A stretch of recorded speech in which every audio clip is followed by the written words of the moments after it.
On enchaîne directement. Donc là, moi, j'ai quelques instants pour vous parler un petit peu des évolutions en expérimentation variétale et puis de ce qui vous faire aussi un petit point sur le désherbage. Alors, les essais variétaux, je vous rappelle que dans la Marne, on en implante tous les ans, qu'on va récolter pendant 2 ans, que ce travail est fait en collaboration avec l'Union française des semenciers. On se retrouve tous autour d'une table tous les ans au mois de septembre pour valider les essais. Alors, je vous ai mis l'objectif des essais, d'abord, c'est qu'ils soient fiables. Je pense qu'on est tous d'accord là-dessus. Je vous rappelle que les essais, ce sont des micro-parcelles qui font entre 6 et 8 mètres carrés, qui sont récoltés par du matériel expérimental. Je vous rappelle, on parle des conditions météo, elles sont extrêmes pour tout le monde de plus en plus, y compris pour les expérimentateurs, ce qui fait qu'on peut avoir des problèmes pour mener à bien nos expérimentations en micro-parcelles, ne serait-ce que déjà quand on fait des implantations en plein été.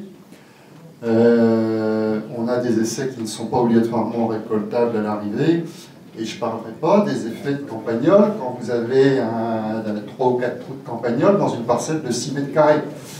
Ça va vite détruire. Ce qui fait que historiquement, ces dernières années, en termes de publication de résultats, on en a eu peu, parce que on a des essais qui sont passés à la casserole. Voilà. Alors simplement pour la petite histoire, la photo que vous avez sur la droite, c'est un essai qui a été implanté au printemps. Parce qu'on dit que les essais implantés au printemps, ça va mieux. Sauf que celui-là, il a été semé, on était au printemps 2022, et qu'on a connu de la fonte de semis en plein printemps. Voilà, chose exceptionnelle. Donc voilà, on essaye de faire bien, et malgré tout, on n'y arrive pas. Donc vous voyez que sur ce type d'essai, c'est irrécoltable. Alors on a réfléchi avec les semenciers, puisque eux sont aussi les premiers intéressés par des résultats d'essais fiables.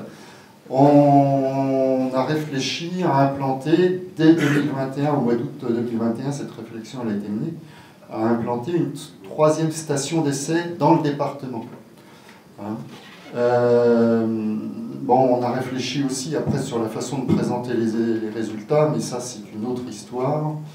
Et donc cette réflexion nous a mené, donc historiquement on a une station chez Parenbrück à Connantre, où ils mènent des essais, les essais variétés. Ils ont aussi un CTPS. Et puis il y avait les essais de Somvel, que je mène moi-même, où on a à la fois un CTPS et des essais variétés. Bon, en gros, dans un essai variété, on a entre 16 et 20 variétés testées, dont 2 témoins. Donc la réflexion était d'implanter un 3e essai. La problématique, c'était la main-d'œuvre, la problématique, c'était la localisation. Et donc la décision a été prise de confier ces essais-là à SGS, qui est une société spécialisée dans l'expérimentation, qui est implantée au nord de Reims. Et donc, eh bien, depuis l'an passé, il y a une 3e station d'essai au nord de Reims pour augmenter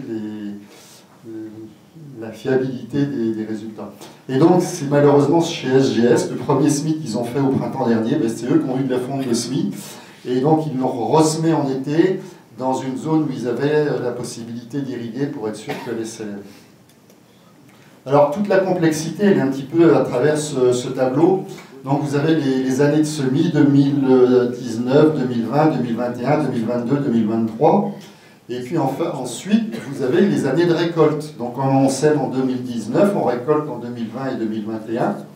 On fait les synthèses et les publications sortent 1 an après, donc en 2022. Donc vous voyez, semis 2019, publication 2022. Publication quand tout va bien.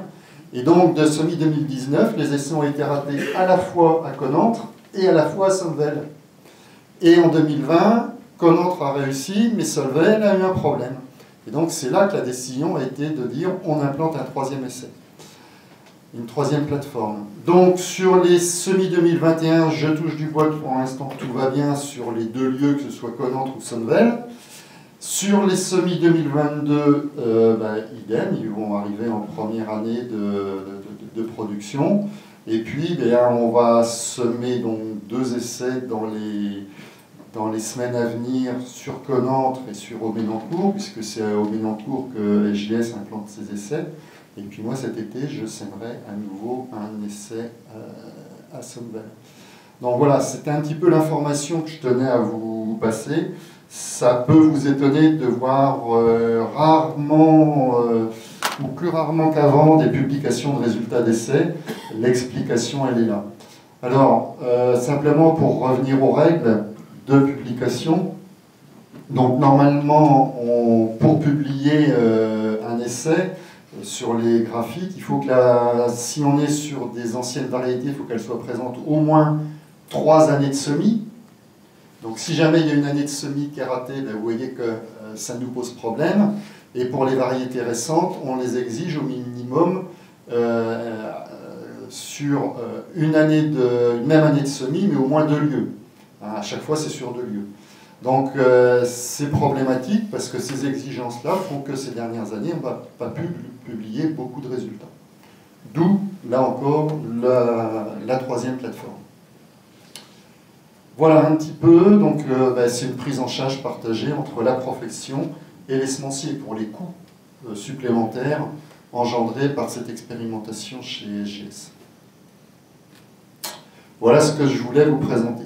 Le deuxième petit point que je voulais faire avec vous, c'était par rapport au désherbant.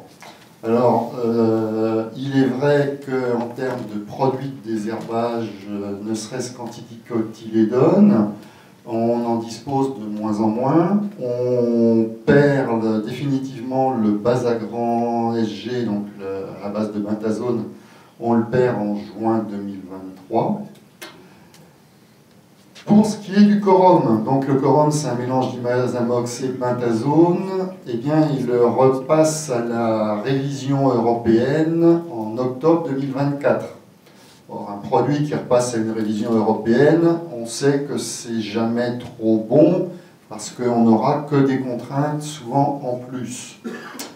Le Nirvana S, donc imazamox pendiméthaline, la pendiméthaline repasse à la moulinette européenne le 31 août 2024.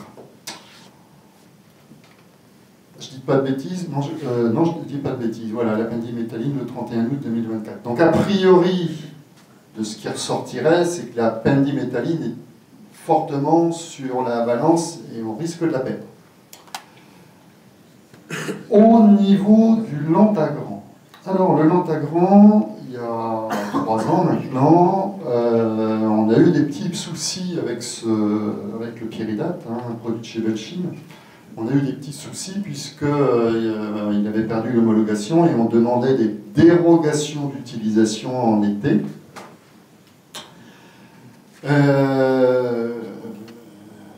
En 2022, on n'a même pas eu cette dérogation, donc on avait repris contact avec Arvalis et puis avec la commission des usages orphelins.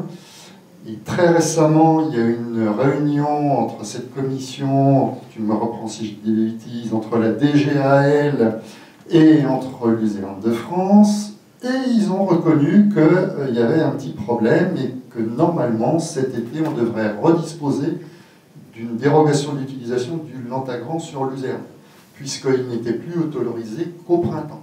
On n'avait pas d'homologation en été. Donc, on devrait, ce que je mets toujours au conditionnel, mais redisposer du Lantagran cet été avec une dérogation. Donc lui-même, il repasse en révision homologation 2025. Bon, l'harmonie SX, c'est plus loin puisque c'est 2031. Bon, c'est simplement pour vous dire quelque part que la majorité des produits qu'on utilise vont repasser à une moulinette d'homologation et que c'est jamais bon signe. Donc là, on est sur les dicotes. Sur les graminées, le Kerbeflo, la révision européenne, c'est en 2025. Sur des produits comme le Stratos, c'est 2023, le Centurion, c'est 2023. on a quand même donc beaucoup de produits qui vont passer en révision dans les 2 années. Alors peut-être pas des pertes d'homologation, mais ça peut être des restrictions d'usage. Soit sur des doses, soit sur des calendriers ou des choses comme ça. Donc il faut l'avoir en tête, c'est en tête de vos professionnels, ça fait partie des préoccupations de l'Uséum de France et des interventions auprès de l'administration et des commissions diverses et variées. Et du ministre. Et du ministre. Voilà. Donc c'est ce que je viens de vous dire, il y a des démarches établies. Bon, il y a encore des possibilités qui peuvent être complémentaires. On a parlé dans les années 2005-2006, déjà à l'époque du désherbage mécanique, on voit apparaître sur le marché du matériel de plus en plus performant. Pour ma part, récemment, j'ai eu l'occasion de visiter plusieurs exploitations et de retrouver ce type de matériel avec des agriculteurs qui font des interventions. Alors je parle en zone craie, je ne parle pas dans les zones où il y a des cailloux ou dans les zones où il y a des éclats d'obus, mais bon, on en rit, mais ça existe. Pour les souris, c'est très bien. Pour les souris, c'est très bien. Mais je peux vous dire qu'on a eu l'occasion de faire des prélèvements dans les lucernes quand on ramène des éclats d'obus qui approchent les 3 kg. Ça fait lourd.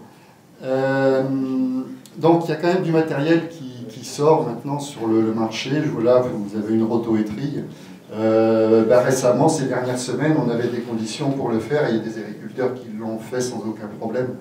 Donc voilà, oui, il faut qu'on garde du phyto, mais on a aussi des possibilités complémentaires. Donc voilà un petit peu les informations que je voulais vous transmettre aujourd'hui. S'il y a des questions. C'est la journée sans questions. On peut enchaîner sur le carbone. On peut enchaîner sur le carbone assez rapidement avec Monsieur Thibault.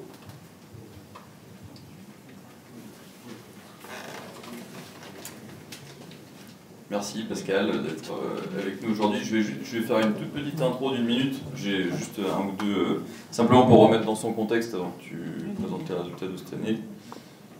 Tac. Alors, simplement, donc, depuis 2021, comme donc, ça a été déjà présenté, je pense à la dernière journée technique, il y a un travail qui est réalisé par la filière sur le stockage carbone dans le sol de la luzerne. Alors pour diverses raisons, déjà pour avoir une évaluation du carbone qui est dans nos produits qui soit plus fiable, plus exact, puisqu'on prendrait en compte cette dimension-là dans l'évaluation du carbone qu'émet, je dirais, une tonne de luzerne déshydratée. Mais il y a aussi une autre approche qui est l'approche plutôt pour le producteur, comment valoriser ce stockage de carbone-là pour le producteur. Pour ces deux objectifs-là, il y a une étude qui a été lancée en 2021 avec l'INRA et avec Pascal, notamment donc l'UMR de Pascal.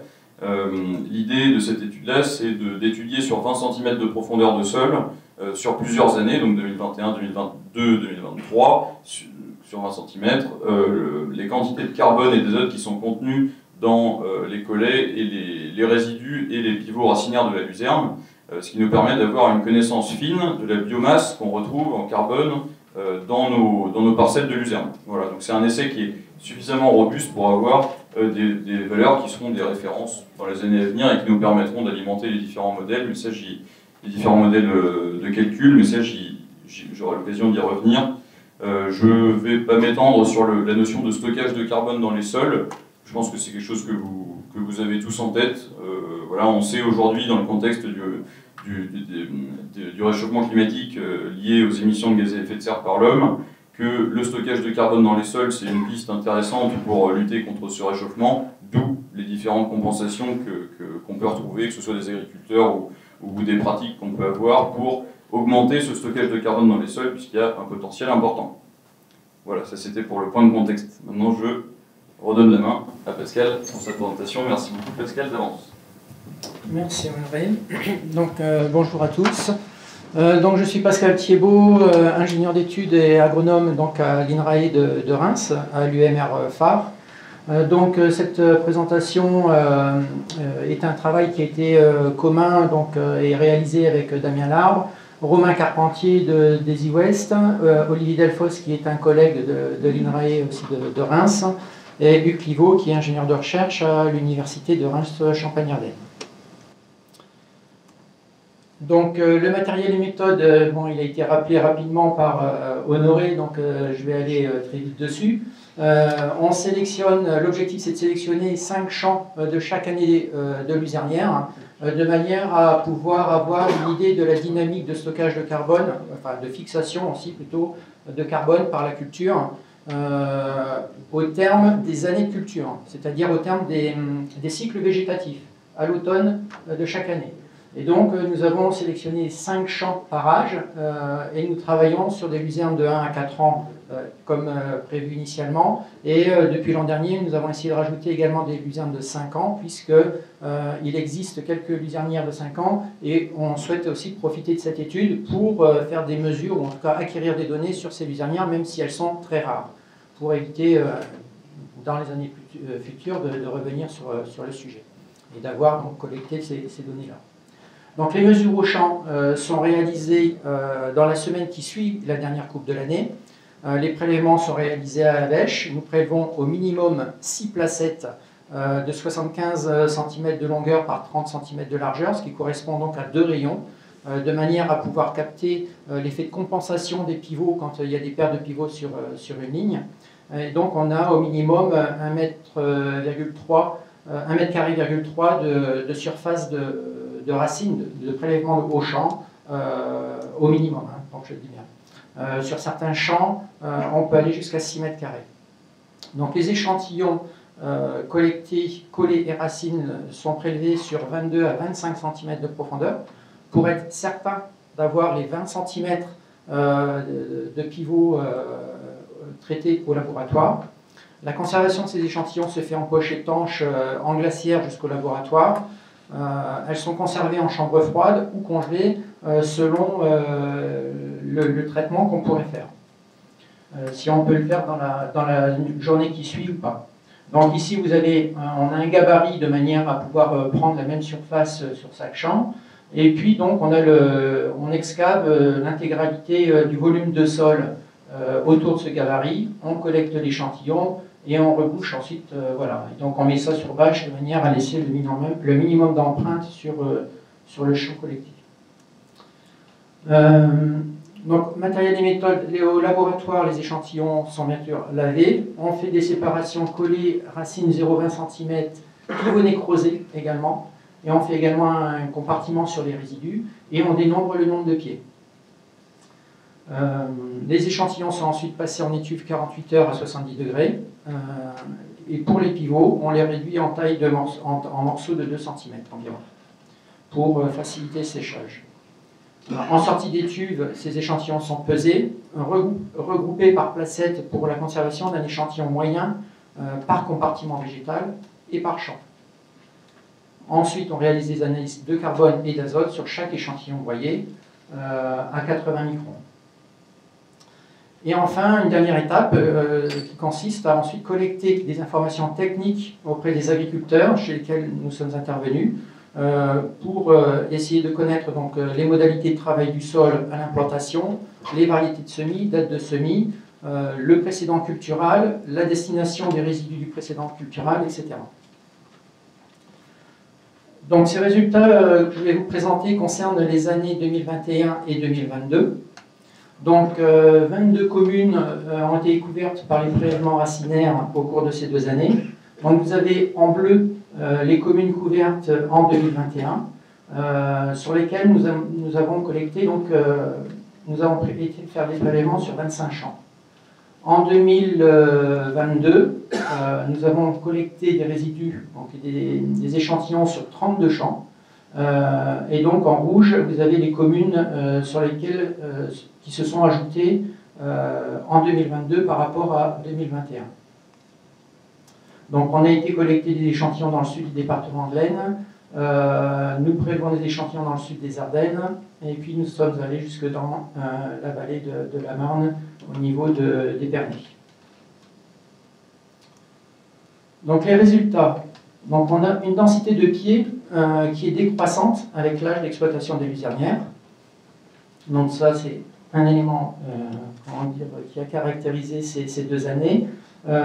Et on voit une différence déjà entre 2021 et 2022, puisque en 2021, on avait une année humide et en 2022, une année plutôt sèche. Donc les implantations qui ont été réalisées en 2021 se sont faites dans de bonnes conditions. Et donc c'est pour ça qu'on a en première année des nombres de pieds, de pivots racinaires beaucoup plus importants par rapport à l'année 2021. Donc oui, ce que je n'ai pas précisé, c'est qu'en abscisse, vous avez les années de production des luzernières. Donc en 2021, on a prélevé des luzernes de 1 an, 2 ans, 3 ans, 4 ans, et on était jusqu'à 5 ans en 2022. Et donc en abscisse, ici, la densité du nombre de pieds par mètre carré de luzerne. Donc on voit une différence assez significative entre 1 an, 2 ans et 3 ans, 4 ans, ici. Par rapport au prélèvement qu'on a réalisé en 2022, donc avec une décroissance très importante entre 1 an et 2 ans, qu'on n'observait pas la première année, 3 ans, 4 ans et 5 ans, avec une stabilité du nombre de pieds entre 4 ans et 5 ans. Cette année, s'est rajouté la zone Bretagne, avec le groupe des West, qui a réalisé donc des mesures sur des luzernières de 2 ans et 3 ans. Et on voit que, comparativement aux 2 et 3 ans que nous avons ici, nous avons à peu près la même variabilité et de densité de pieds.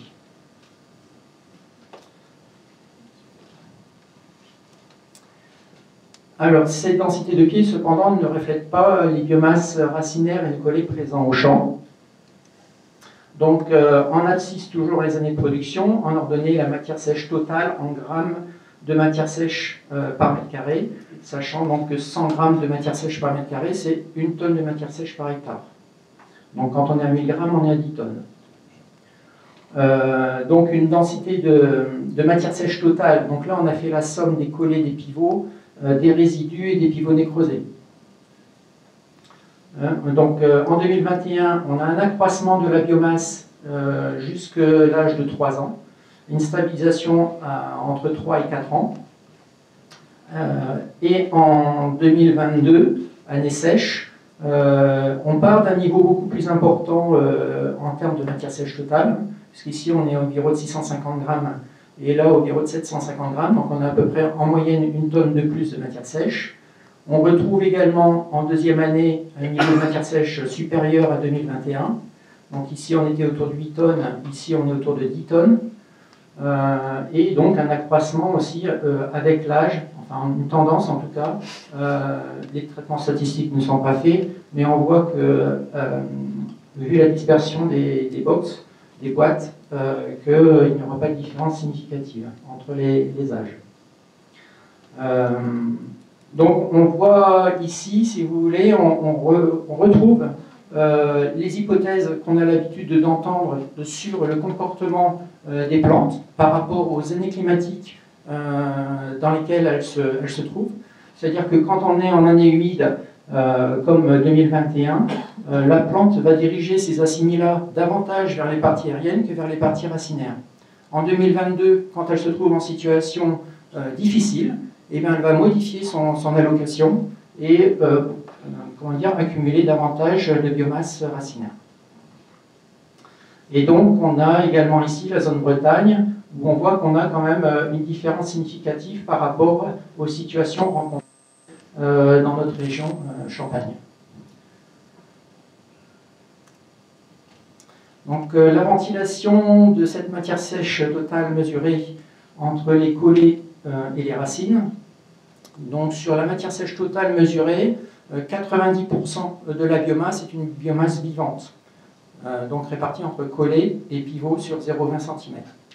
Et la ventilation qui vous est montrée ici, c'est uniquement la biomasse vivante.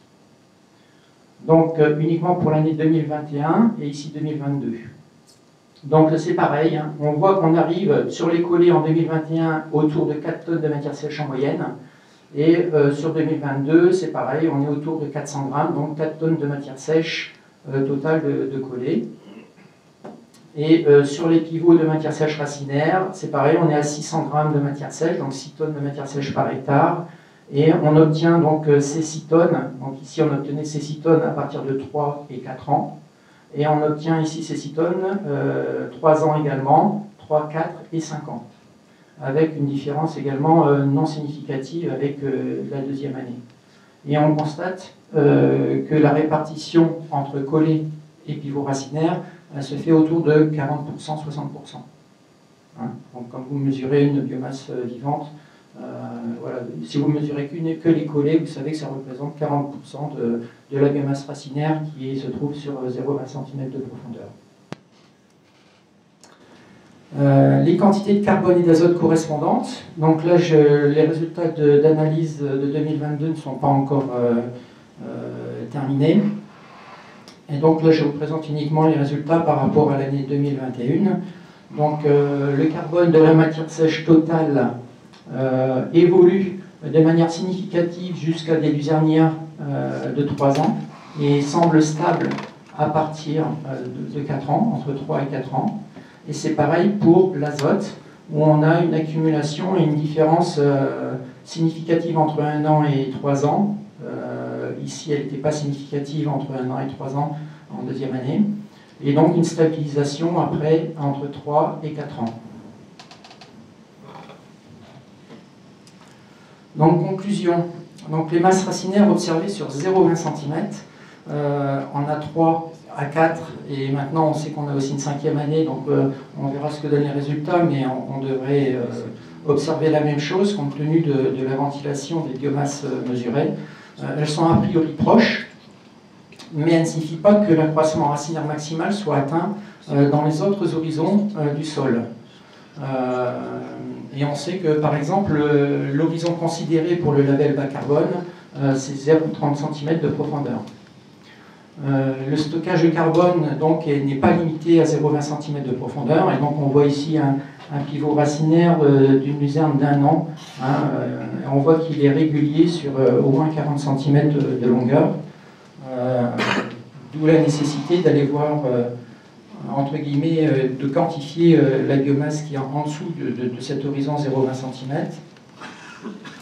Donc en l'état, ce travail est à compléter par des mesures de biomasse racinaire qui seront réalisées une 3e année en agronomie, donc pour avoir un peu une dispersion et des conditions de milieu assez différentes.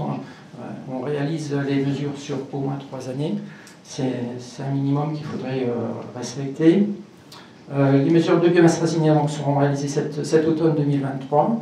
Autant que possible, il faudrait compléter le jeu de données par des mesures de luzerne de 5 ans.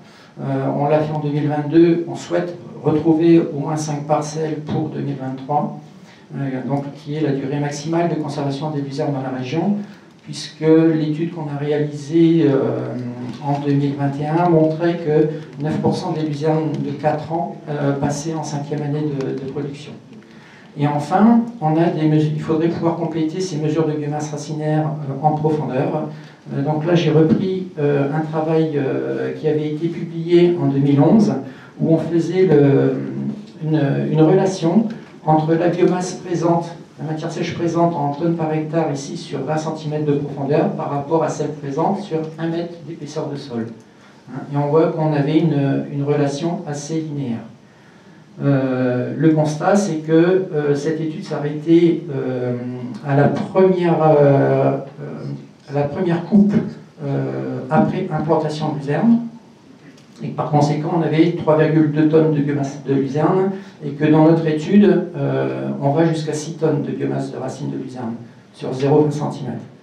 Donc on a besoin de compléter ce jeu de données, ces connaissances dans ce laps dans ce créneau de biomasse. Enfin, en l'état, ce travail est à compléter des mesures de biomasse de racines profondes. Donc, on a réalisé cet automne, ce printemps, justement, en février, là. Donc, c'est tout frais. Hein, vous êtes, là, vous voyez les premières mesures. En tout cas, le premier dispositif de mesure, de protocole qu'on a essayé de mettre en place et de tester pour essayer de quantifier un peu le temps passé, l'organisation du travail, etc. Donc, on a réalisé sur une parcelle de 13 hectares 4 fosses de 2,50 m de profondeur, par 2 mètres de largeur, pour pouvoir réaliser donc des prélèvements de racines sur l'ensemble du profil, correspondant donc à une surface de placette. Donc voilà. Et donc quelques photos de masse racinaire. Hein. Donc là on voyait qu'on a une photo de Renzing grise sur craie gélifractée. Et donc on voit que jusqu'à 2 mètres on observe des chevelures racinaires qui sont très, très denses. Et donc la luzerne exploite, ça a été assez une surprise pour nous, mais voilà, elle exploite de manière assez importante à la fois les fissures verticales de la craie, mais aussi comme les plaques sont gélifractées, donc il y a également des fissures horizontales, et on voit que la densité racinaire entre chaque caillou est également très importante. Donc pour l'instant, ces données-là ne sont pas, les échantillons ne sont pas encore traités, donc on ne peut pas donner de chiffres pour quantifier et vous dire à quelle valeur de masse racinaire ça représente tout de suite. Là.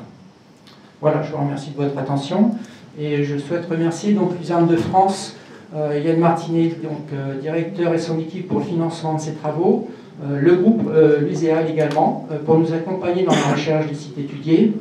Le groupe Daisy West donc, pour avoir accepté de contribuer à ce travail par l'intermédiaire de Romain Carpentier parce qu'on souhaitait en fin de compte disposer d'un jeu de données extérieur à la zone Champagne.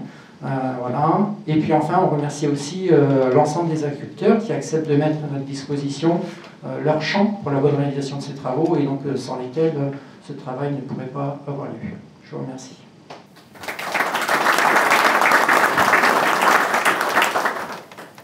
Et je tenais à remercier, je pense au nom de tout le monde aussi, Pascal, pour ce travail qui est pas, souvent assez physique, donc assez compliqué, et puis Damien aussi qui a beaucoup contribué, donc merci beaucoup à tous les deux pour votre investissement sur ces dossiers. Merci. Bravo.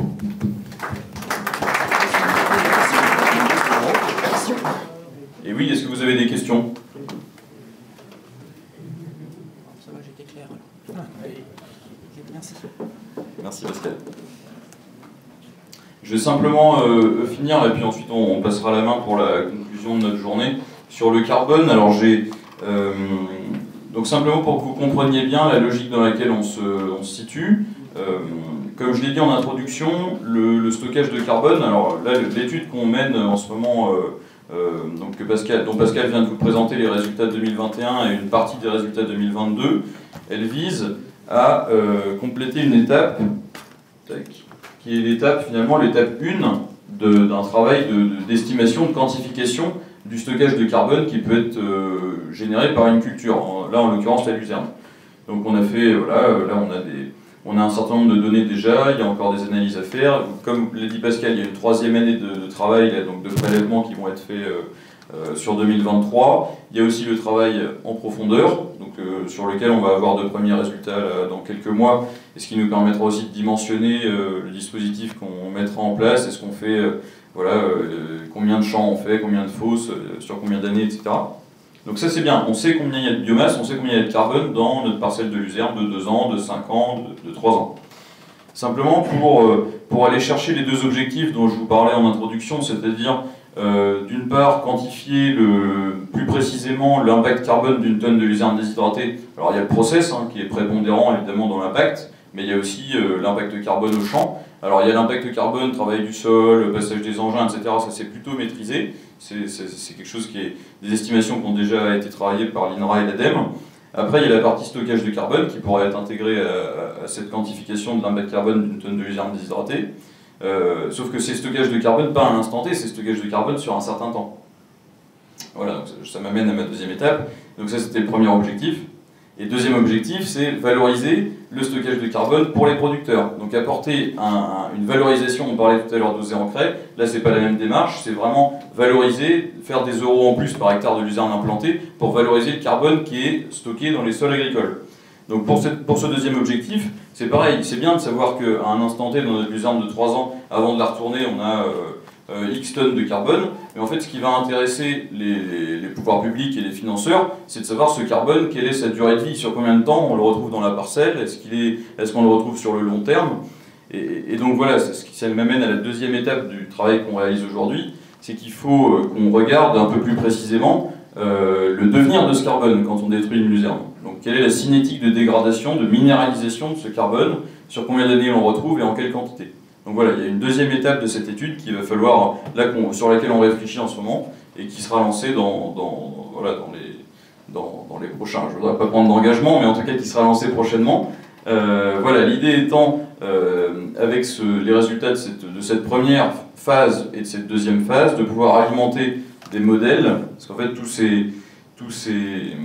ce travail-là sert in fine à alimenter avec précision des modèles mathématiques qui servent à calculer le stockage de carbone sur tant d'années d'une culture pour atteindre les deux objectifs que je citais en introduction. Tout ça pour l'objectif de valorisation pour l'agriculteur. Aujourd'hui, on a une méthodologie qui s'appelle le label bas carbone, qui est reconnue par l'ensemble des financeurs. Cette méthodologie utilise un outil, permet l'utilisation d'un certain nombre de modèles mathématiques qui ont besoin de données entrantes, des données de biomasse carbone à un instant T, et ensuite des données de coefficient de minéralisation, de cinétique de dégradation du carbone dans mes sols. Le pas de temps qu'on utilise le plus souvent, c'est 5 ans, enfin dans le label bas carbone, c'est 5 ans. Donc voilà, simplement pour vous dire que aujourd'hui, le travail qu'on fait sur le carbone, c'est collecter ces deux données principales, la biomasse, le coefficient de dégradation, pour alimenter demain une démarche label bas carbone pour les producteurs, mais aussi pour avoir un impact carbone de notre luzerne déshydratée qu'on espère moindre encore que ce qu'il est aujourd'hui. Et donc, voilà, avoir du carbone stocké. Là, vous voyez, il y a un petit schéma par exemple, un scénario de référence. Si ici, on fait un projet, donc on démarre un projet label bas carbone sur cette petite droite-là que vous voyez ici, le scénario projet, si c'est implanté X plus R, etc., plus... Alors, il y a un autre sujet là-dessus, c'est la situation de référence qu'on prend, parce que si vous avez déjà 20% de luzerne dans votre assolement, pour avoir un scénario projet où on augmente le stockage, c'est une autre question, on aura l'occasion d'en reparler dans les prochains mois. Toujours étant, voilà, si on a un scénario projet où on met de la luzerne, le delta qu'on va aller trouver ici, c'est des tonnes de carbone, des certificats carbone stockés, donc des crédits carbone, donc de la valeur pour le producteur. Voilà, simplement, je voulais préciser ça. Et puis enfin, pour finir, et puis je passerai la main à Yann pour quelques mots de conclusion. Le CERA, c'est aussi un certain nombre d'autres sujets. Donc il y a le sujet, vous savez, biodiversité, donc pérenniser le système de bandes de luzerne non fauchées qu'on a aujourd'hui. Ça, c'est un dossier qu'on suit particulièrement au CERA. On a un projet, c'est Jessie qu'on a parlé tout à l'heure sur le PAN7. En fait, c'est un dossier qui revient du coup vers le CERA puisqu'on arrive sur de l'agronomie. Donc remettre à jour les données sur la captation d'azote par la luzerne, donc l'intérêt de la luzerne pour la qualité de l'eau dans des zones d'épandage, typiquement, ou des zones avec des fortes concentrations de nitrates. Ça, c'est un autre projet qu'on suit. Il y a toute la partie qui a plus été présentée par Damien sur le suivi des molécules, des homologations en désherbage, des techniques alternatives de désherbage. Le désherbage mécanique va être un des dossiers sur lesquels on va travailler ces prochaines années. Et puis il y a des difficultés ponctuelles auxquelles on répond, notamment la cuscute, qui est une difficulté qui est en recrudescence dans le sud-ouest, sur les régions de Durper et de la Dordogne notamment. Donc voilà, on vient aussi sur ce sujet-là. Donc l'idée, c'est de valoriser, avant tout, c'est vraiment de valoriser les atouts qu'on a déjà, que la filière a déjà, pour l'inscrire dans la démarche de transition que les pouvoirs publics tentent d'accompagner. Donc qu'on sorte vraiment la valeur de notre filière, qu'on la mette en valeur pour cette transition-là et qu'on en récolte, entre guillemets, les fruits. Voilà. Voilà, j'ai fini pour la présentation de l'après-midi. Je vous remercie beaucoup.